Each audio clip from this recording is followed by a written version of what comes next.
How is the player appetite for Duskmourn? Well, the answer might surprise you. In today's video, we're going to discuss Duskmourn, the upcoming product, the spoilers, the excitement, and why waiting a little while longer before pre-ordering might just pay off.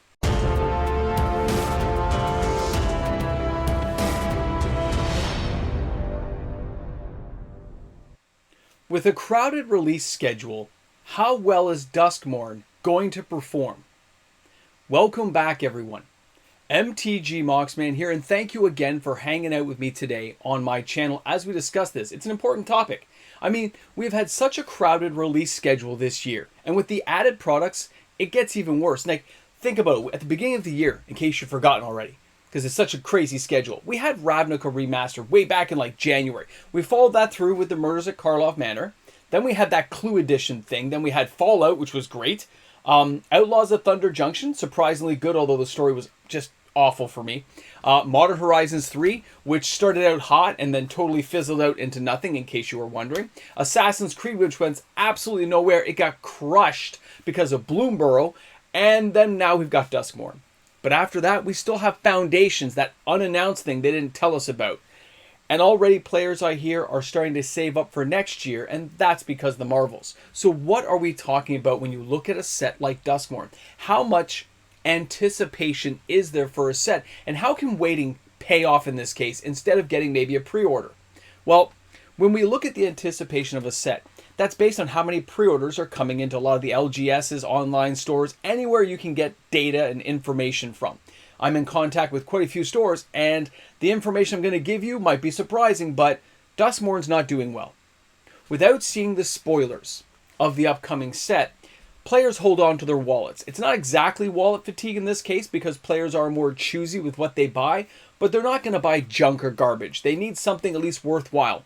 That means a lot of players now keep their wallets in the back pocket until they see the spoilers.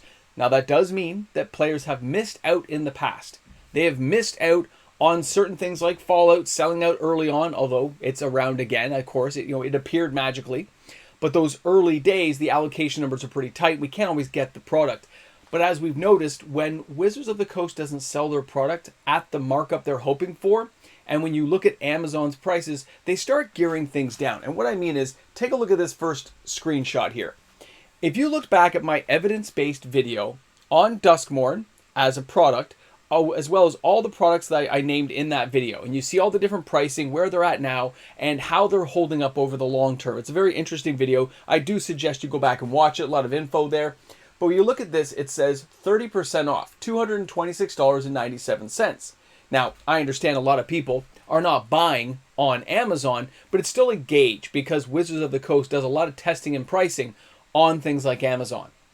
They start higher. They see how many they sell. They go to the next branch of pricing. They see how they sell. And it goes and it goes. Well, they're not doing great.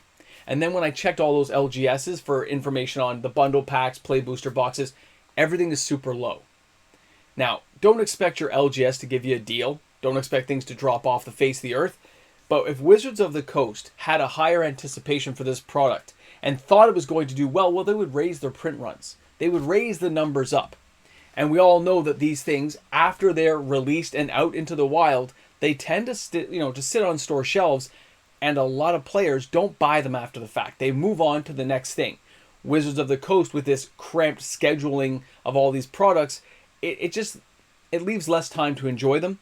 They cannibalize their own profits, and that means you as a player get to benefit from that. Now, what do I mean, though, by hanging back and actually coming out on top? Well, if you wait for all the spoilers to come out, and stores in general kind of ordered a little bit more on this pre-release, and that's because of Bloomburrow, you can win. You can get in after you see some spoilers that interest you, go to your LGS, still lock in a pre-order, get the product you want without the inflated price, because we know pre-order pricing, it's usually a little bit lower, like on mark with what you'd expect to pay, whereas if something goes off hot, if there's a commander deck that blows out of the water, if there's crazy stuff going on, well, then you're going to pay a lot more money because there's no MSRP. They start jacking up the prices. Most LGSs I know now seem to do this give or take a little bit, okay? I see it almost everywhere. So it's something to always keep in mind. But because of the higher pre-order that stores already did, it means you can come out on top by not having to lock in without knowing. and not being fearful of not getting anything if the allocation was too tight and the store didn't order enough. It's going to be great. I think it's going to be a good set for players to take a look at. Now, if you look at this second slide here, and you'll see here the pre-orders, right, are coming out. But we have the previews coming out on Monday.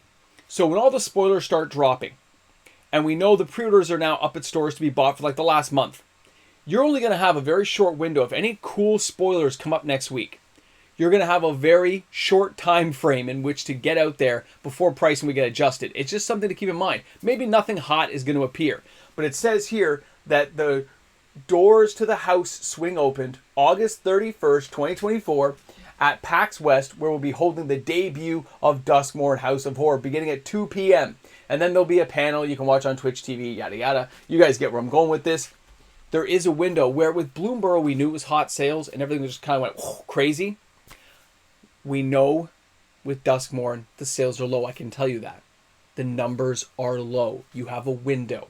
It doesn't mean they're not going to be crazy cards. It doesn't mean this set's not going to be bonkers. And I think there will be some key cards because if you look at some board wipes and stuff we've had in the past, things seem to be missing from cards they've rotated out. And I do expect some kind of odd cards coming in to fill those gaps. So if you're looking for certain cards, this might be the set that you've been waiting for to kind of fill out the rotation schedule of cool cards.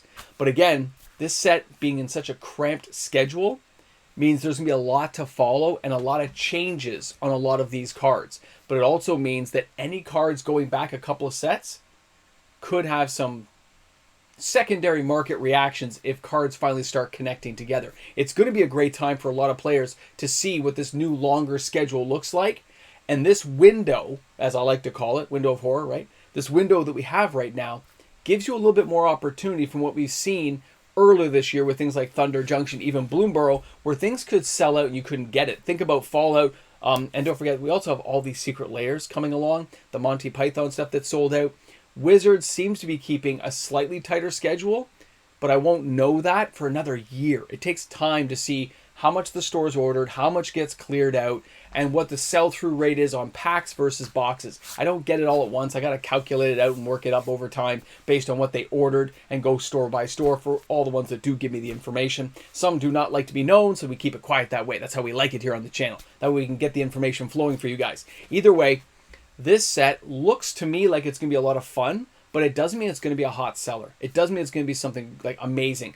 And something is going to get really crushed. Although we already knew that Assassin's Creed was getting crushed, I have a feeling now that Duskmourn or Foundation is going to be just, it's going to have smaller sales than expected. Probably Foundations because it's going to be around for a longer period of time. But you never know what Wizards of the Coast is going to stick into sets like that. And as a horror gothic-filled set with some of the imagery they've shown us, it means nothing other than it's cool artwork, but you can hope that they have some amazing cards or a few surprises in there that we don't expect. When I look at those collector boxes and says textured foils and yada yada stuff, I don't care. That doesn't get me in the game as much as a good card concept and a good story. And when they have those things, they do tell, they do tell that story, and they do tend to sell more copies of boxes. Okay? Keep it in mind. Hope you guys found this video informative. And of course, if you enjoyed hanging out with me here on the channel, don't forget to like and subscribe to the channel. I put out new content every single day, and we're only about 320 away from 24,000 subscribers. Thanks again, guys, for making it happen. Guys, I will see you this weekend, of course, for the top 10 videos. My top 10 on Saturday for all the newer cards, and the reserve list top 10 on Sunday. And of course, my live stream is 6:30 Eastern Standard Time on Sundays. I hope you guys can make it, and we'll see you then. Have a great day, everyone. Hey guys, a big shout out and thank you because of the amazing patrons here on the channel, and I mean truly amazing patrons. Some of my patrons here are close to 5 years now. And don't forget, guys, if you're on my Patreon, you can look up that Legacy Patron thing. It's kind of cool. You should read those things. Go back, check the comments. Of course, we also have my YouTube membership members. And because of the patrons and the members of YouTube, we get to make videos every day. And that's pretty awesome. Thanks again, guys. We'll see you tomorrow with another video. Okay, you made it to the land of Oz. You're past the gate. The guards let you through. You got your backstage pass. This is the Ramble and the Jamble. You've made it, guys. So, really, Duskmourn, guys, sales are abysmal. Way lower than I would have anticipated. Not what I expected to see. Especially getting closer and closer to release dates. You start seeing higher numbers. Even Amazon, 500 boxes. That's next to nothing, guys. It's nothing. But at the same time, let's not forget there was a little bit of a price increase. Here in Canada, it's about $5-6, depending on the type of product you're buying. But it's still small. But Wizards are still pushing against the wall. They're trying to make more money still. And I really think that the cramped scheduling is going to affect a lot of these products in the short term. Like, you're just not going to see things sell. Singles will always do fine, guys. I've noticed so many players buying singles now, it's insane. But sealed product is still lower. And that affects the secondary market prices for these cards. I think players always forget that. That if there's not stuff opened, right? If the lottery ticket's not cracked to see what was under that scratch and win, then there's no lottery tickets to go from, which means everything costs a little bit more. Inflation is evil. We'll have to wait and see. Either way, thanks again for hanging out. Thanks for being here on the channel. And for your kids in the background, I see you back there. Why aren't you helping tidy up? How hard is it to pick up your toys, put them away, set the table, wash the dishes, walk the dog, take out the trash? What, you're 3? All right. All right, so you're 3. You can still put your toys away. Help out. Guys, have a great one. I got some roasted vegetables to get to.